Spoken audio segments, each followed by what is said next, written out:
Hello everyone, welcome back to the channel. In this video, I will show you how to fix TCL TV blinking light won't turn on.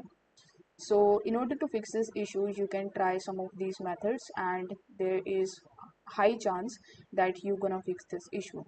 First, you just have to unplug the TV from the wall. Now you just have to press and hold the power button on the TV for at least 30 seconds.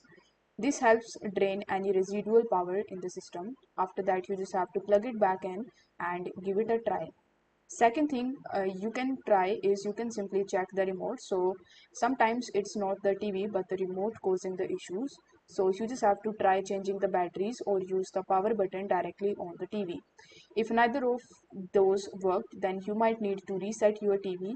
So you need to locate the reset button on the back and use it usually a tiny hole.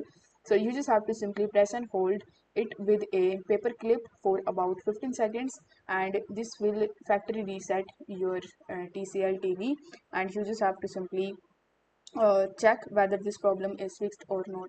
If none of the method is working for you, then you can even try to contact with the TCL customer support team.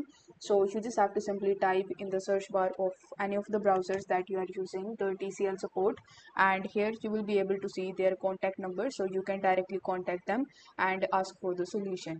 So thanks for watching this video. I see you next time.